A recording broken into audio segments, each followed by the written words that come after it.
Anestesia significa a condição de ter a sensibilidade bloqueada ou temporariamente removida. Isso permite que os pacientes passem por cirurgias e outros procedimentos sem a angústia e a dor que experimentariam de outra maneira. É uma suspensão geral ou parcial da sensibilidade espontânea em decorrência de problemas neurológicos ou induzida por um agente anestésico.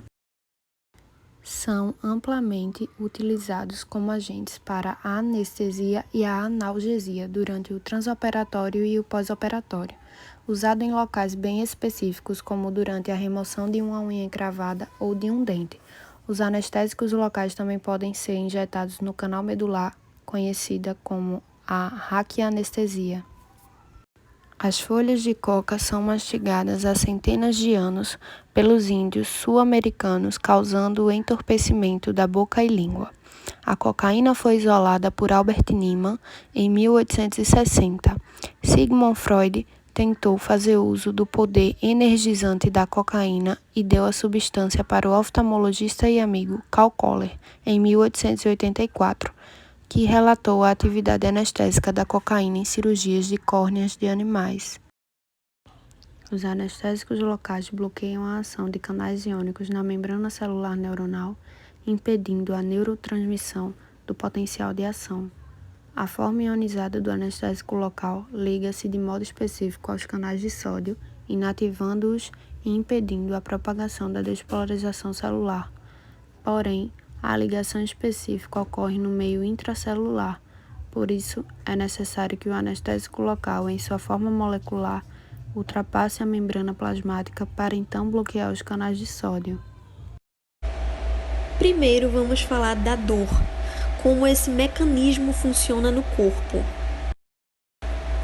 Como podem ver na imagem, temos a transdução, que é onde acontece a transformação do estímulo mecânico, térmico ou químico, para a elétrica.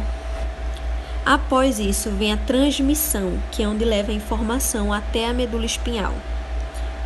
Em seguida, vem a modulação, onde o estímulo pode ser acerbado ou pode ser inibido.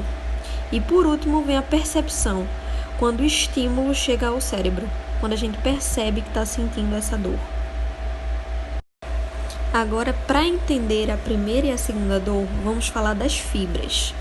Tem a fibra A beta, a delta e a C.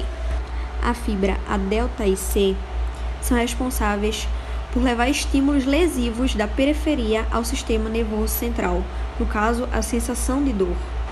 E a fibra A beta leva a sensação de tato e pressão para a periferia, no caso, a sensação inócua. A primeira dor, quem transmite é a fibra A delta.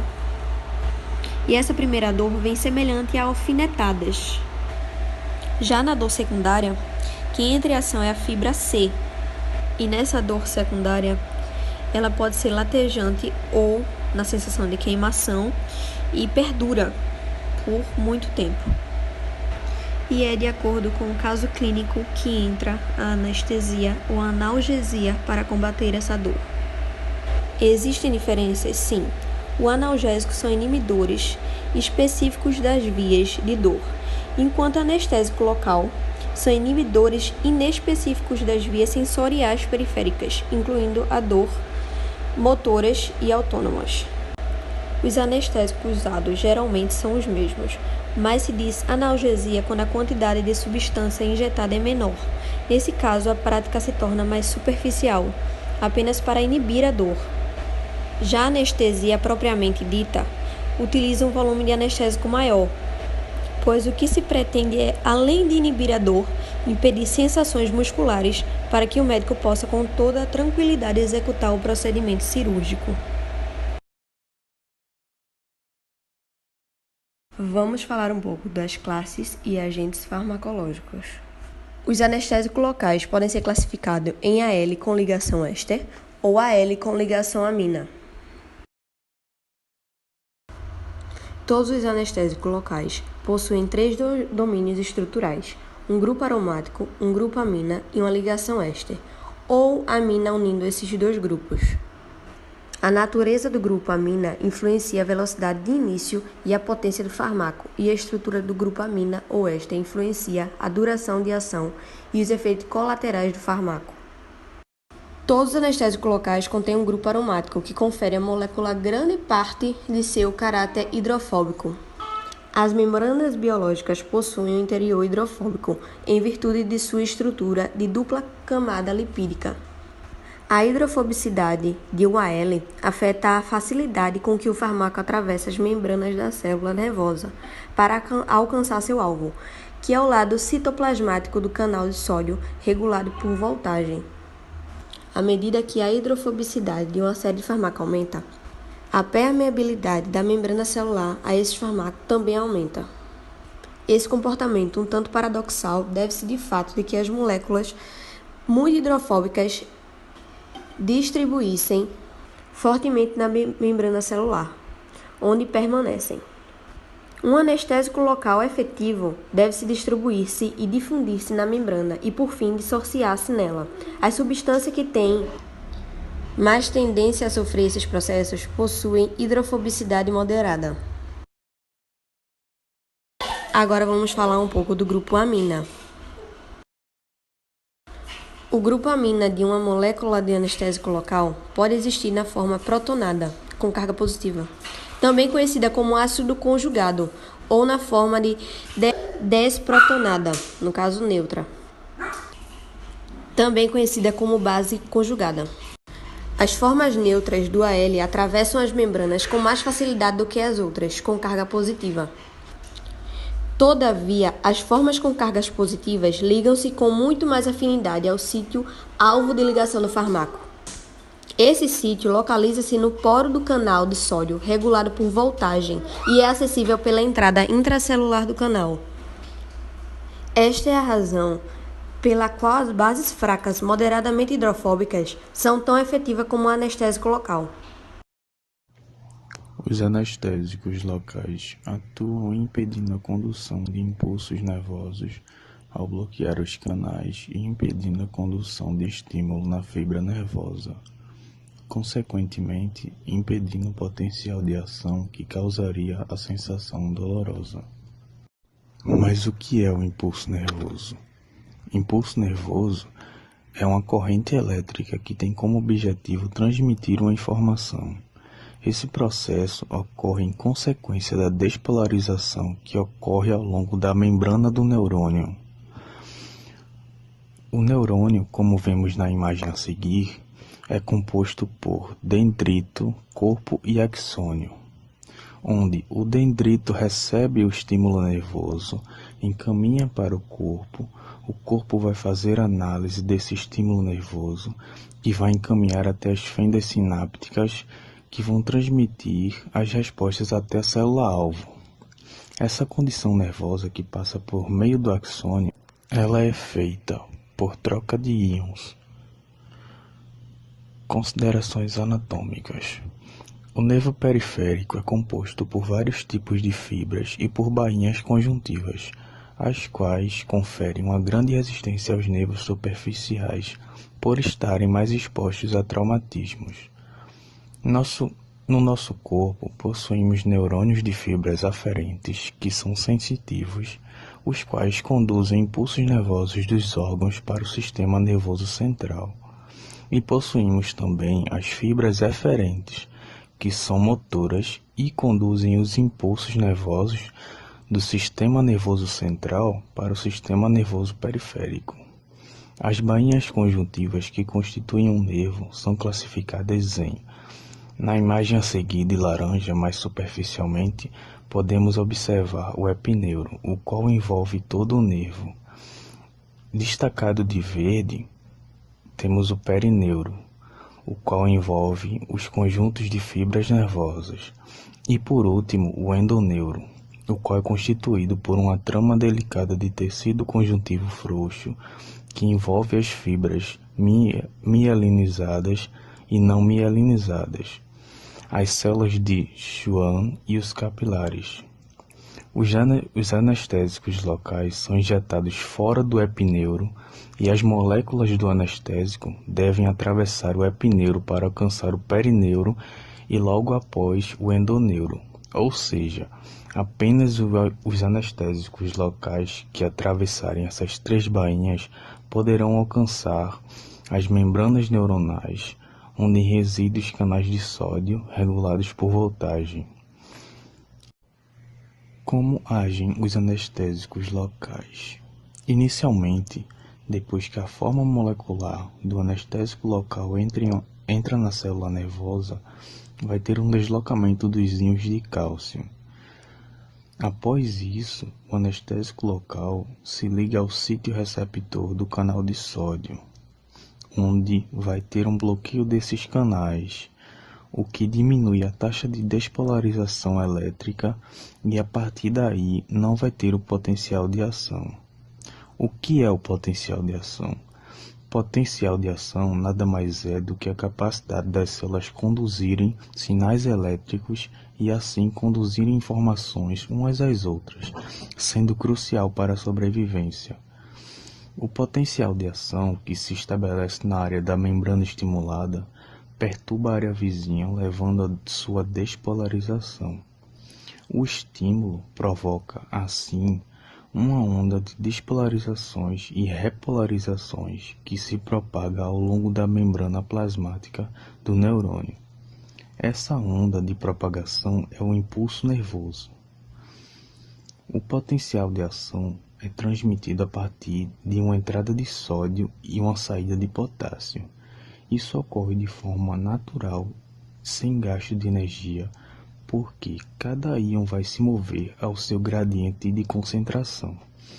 Entretanto, após o potencial de ação ser transmitido, vai ter um excesso de sódio na célula e esse sódio vai precisar ser removido da célula e aí sim é gasto um pouco de energia em forma de ATP. Dessa forma, os anestésicos locais atuam no canal de sódio para que não haja uma despolarização. Ou seja, se não há uma despolarização, não há um estímulo nervoso. O que é a despolarização? A despolarização acontece quando um estímulo químico, mecânico ou elétrico chega ao neurônio. Pode ocorrer alteração da permeabilidade da membrana, permitindo grande entrada de sódio na célula e pequena saída de potássio nela. Com isso, ocorre uma inversão das cargas ao redor dessa membrana que fica despolarizada, gerando um potencial de ação. Essa despolarização propaga-se pelo neurônio, caracterizando o impulso nervoso. Então, eu vou falar um pouquinho sobre a farmacocinética dos anestésicos locais. E ela envolve tudo que se diz respeito ao processamento do fármaco no nosso corpo. A gente pode dizer que é tipo uma viagem, é como se o fármaco ele fosse viajar no corpo humano. Então, primeiro tem a via de administração, em seguida ele chega à corrente sanguínea, que é a absorção, depois ele é distribuído, metabolizado, até chegar ao final da viagem, que é a sua saída do corpo, que é a excreção. Existem 4 etapas. A primeira é a absorção. E como é feito o trajeto do fármaco? As nossas células, elas são delimitadas pela membrana plasmática, que é formada por uma bicamada lipídica, e essa é composta por uma dupla camada de fosfolipídios anfipáticos, que possuem a propriedade de se dissolverem em água e no óleo. E eles possuem uma cauda hidrofóbica que fica no centro da membrana e cabeça hidrofílica, que são fosfatos e grupamentos de hidroxila. Orienta para os ambientes extracelular e intracelular aquosos. Além dos fosfolipídios, as membranas biológicas contêm proteínas ancoradas que podem funcionar como receptores, canais iônicos e transportadores para a transdução de sinal. A segunda etapa é a distribuição, que é a maneira como um fármaco, após a administração direta ou absorção, ele pode chegar ao seu sítio-alvo ao exercer sua função terapêutica. Temos a terceira etapa, que é o metabolismo, que o metabolismo de um fármaco, ele se dá pela biotransformação dos elementos químicos que o compõem. E tem 2 fases. A fase 1, que é a oxidação, redução e hidrólise, que são aquelas que quebram em estruturas mais simples, podendo levar a inativação, ativação ou potencialização. E a fase 2, que são reações de conjugação. e são aquelas que sintetizam compostos maiores e mais hidrossolúveis, processos estes que favorecem a eliminação. O processo de metabolização é essencial para a eliminação do fármaco do organismo e cessação de sua atividade biológica e farmacológica. No geral, os fármacos eles ficam em sua forma mais hidrofílica, o que facilita na eliminação. E agora temos a quarta e última etapa, que é a excreção, que é nada mais nada menos que a saída dos fármacos do organismo. E as drogas, elas são, na maior parte, removidas do corpo através da urina, na forma inalterada ou como metabólitos polares ionizados. E é basicamente isso. Vamos falar um pouquinho agora de anestesia tópica. Os anestésicos tópicos proporcionam alívio da dor a curto prazo, quando aplicados às mucosas ou à pele. O fármaco deve atravessar a barreira epidérmica e o principal obstáculo é atravessar a camada córnea, a sua porção mais superficial e mais efetiva na barreira cutânea. Após cruzar a epiderme, os anestésicos locais são absorvidos rapidamente na circulação, assim aumentando o risco de toxicidade sistêmica. Antes de suturar pequenos cortes, utiliza-se também algumas vezes uma mistura de tetracaína, adrenalina e cocaína, conhecida como TAC. Devido à preocupação sobre a toxicidade ou o abuso de cocaína, utilizam-se hoje em dia alternativos, como Emila, que está aí na imagem, que se tornou atualmente a mais usada e é uma mistura de lidocaína e prilocaína, como vocês podem ver aí na imagem também. Anestesia infiltrativa. É utilizada para anestesiar uma área da pele ou uma superfície mucosa ou até mesmo uma parte óssea, através de uma injeção. Essa técnica produz um entorpecimento muito mais rápido que a anestesia tópica, visto que o agente não precisa atravessar a epiderme. Entretanto, a injeção pode ser dolorosa, devido à picada da agulha e também ao seu pH ácido. Infiltrações em áreas de inflamação não são bem-sucedidas, devido ao pH da região também ficar muito ácido, ou seja, a região fica tão ácida que dissolve rapidamente a solução antes que ela chegue ao seu destino. E os anestésicos locais utilizados com mais frequência, como vocês podem ver aí, são esses: lidocaína, procaína e bupivacaína. Vou falar agora os tipos de anestesias infiltrativas profundas. Temos primeiramente a anestesia submucosa, que é quando a anestesia é depositada no tecido mole que recobre a zona a intervir, insensibilizando as terminações nervosas livres. Tem também a anestesia supraperiostal, que consiste na punção da mucosa, fazendo a agulha penetrar até a região submucosa junto ao periósteo, porém sem atingi-lo ou penetrá-lo. Agora, a anestesia subperiostal. É quando a solução anestésica é depositada sob o periósteo, ou seja, junto ao tecido ósseo, como vocês podem ver aí na imagem. A anestesia intraligamentar, ela ocorre o seguinte: a infiltração anestésica no ligamento periodontal, entre o osso alveolar e o dente. A anestesia intraseptal, realizada no septo de dois dentes contíguos, ou seja, vizinhos, indicada na falha de outros métodos e atualmente está em desuso. E por último, a anestesia intrapulpar. É uma infiltração anestésica diretamente no tecido pulpar, altamente dolorosa. O último recurso anestésico e o uso de gotejamento antes da infiltração diminui um pouco a dor, dá uma aliviada, mas do mesmo jeito ela continua sendo altamente dolorosa. As principais toxicidades sistêmicas dos anestésicos locais estão relacionadas às altas concentrações plasmáticas da droga. A etiologia mais comum é a injeção acidental de anestésico local em um vaso sanguíneo. Caso o anestésico local atinja outras membranas excitáveis em quantidade suficiente, seja por sobredose, absorção exagerada ou injeção intravascular acidental, poderá também exercer ação estabilizadora sobre essas membranas. Os principais alvos da toxicidade sistêmica do anestésico local são o sistema nervoso e, menos frequente, o sistema cardiovascular. Manifesta-se por sintomas neurológicos progressivos conforme se elevam os níveis séricos da substância. Os sinais e sintomas característicos importantes para diagnóstico e profilaxia da intoxicação grave são formigamento de lábio e língua, zumbidos, distúrbios visuais, abalos musculares, convulsões, paradas respiratórias, entre outros.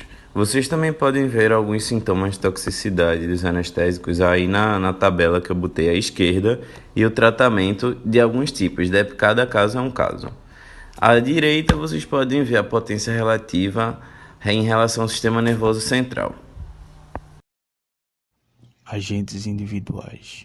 Os principais anestésicos com ligação éster são a procaína, a tetracaína e a cocaína. A procaína é um anestésico local com ligação éster de ação curta. Em virtude da sua baixa hidrofobicidade, a procaína é rapidamente removida do local de administração pela circulação, resultando em pouco sequestro do fármaco no tecido local que circunda um nervo.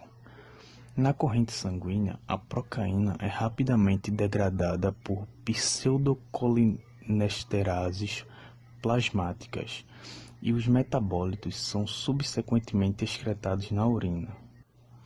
O uso primário da procaína é restrito à anestesia infiltrativa e processos dentários. Em certas ocasiões, é utilizado em bloqueios nervosos diagnósticos. A procaína é raramente utilizada para bloqueio de nervos periféricos devido à sua baixa potência, início lento e curta duração de ação. Entretanto, o homólogo da procaína de ação curta é rapidamente hidrolisado. A cloroprocaína é popular como anestésico obstétrico, algumas vezes administrado como anestesia epidural logo antes do parto para controlar a dor. A tetracaína, assim como a procaína, é um anestésico local com ligação éster, entretanto de ação longa e altamente potente. Sua longa duração de ação resulta de sua elevada hidrofobicidade, ao contrário da procaína, que possui baixa hidrofobicidade. Ela possui um grupo butila ligado ao seu grupo aromático, permitindo a permanência do fármaco no tecido que circunda um nervo por um longo período. A hidrofobicidade da tetracaína também promove a interação prolongada com seu sítio de ligação no canal de sódio, determinando uma maior potência do que a lidocaína e a procaína. A tetracaína é utilizada principalmente na anestesia espinal e tópica. Seu metabolismo efetivo é lento, apesar do potencial de rápida hidrólise pelas esterases, visto que é liberada apenas gradualmente nos tecidos para a corrente sanguínea. A cocaína, o protótipo e único anestésico local de ocorrência natural, possui uma ligação éster, o qual tem a potência média e duração média de ação. A estrutura da cocaína é ligeiramente incomum para os anestésicos locais. Sua amina terciária faz parte de uma estrutura clínica complexa a qual está fixado um grupo éster secundário. Os principais usos terapêuticos da cocaína na anestesia são na indicação oftálmica e como parte do anestésico tópico. Também possui acentuada ação vasoconstritora, que consulta da inibição da captação de catecolaminas nas terminações sinápticas do sistema nervoso periférico e sistema nervoso central. A inibição desse sistema de captação também constitui um mecanismo do potencial cardiotóxico pronunciado da cocaína e da excitação associada ao seu uso, ou seja, a cardiotoxicidade e a euforia limitam o valor da cocaína como anestésico local. Os principais anestésicos locais com ligação amida são a lidocaína, a prilocaína, bupivacaína e articaína. A lidocaína é um fármaco com ligação amida de hidrofobicidade moderada. Sua ação possui início rápido e duração média, cerca de 1 a 2 horas, com potência moderada. A lidocaína apresenta 2 grupos metila no anel aromático, que aumentam a sua hidrofobicidade em relação à procaína e que reduzem a sua velocidade de hidrólise. A prilocaína assemelha-se à lidocaína, exceto que possui uma atividade vasoconstritora, bem como atividade anestésica local. Como a prilocaína não exige a administração concomitante de epinefrina para prolongar a sua duração de ação, esse fármaco constitui uma boa escolha para pacientes nos quais a epinefrina está contraindicada. A bupivacaína é um anestésico local com ligação amida de longa ação. É altamente hidrofóbica e, portanto, altamente potente, em decorrência de um grupo butila fixado ao nitrogênio terciário. Tem sido utilizada também em baixas concentrações para anestesia no trabalho de parto e também utilizada no pós-operatório, visto que proporciona 2 a 3 horas de alívio da dor sem o bloqueio motor imobilizante. Entretanto, devido à sua cardiotoxicidade em concentrações mais altas, a bupivacaína não é mais utilizada com tanta frequência para esses propósitos. A articaína é um anestésico local com ligação amida que foi aprovado para usos clínicos nos Estados Unidos no ano 2000. Ela possui uma rápida capacidade de ação e boa duração da ação anestésica, sendo o único entre o grupo dos anestésicos locais. A principal complicação que está associada à articaína é a parestesia, ocorrendo principalmente quando há associação com a lidocaína.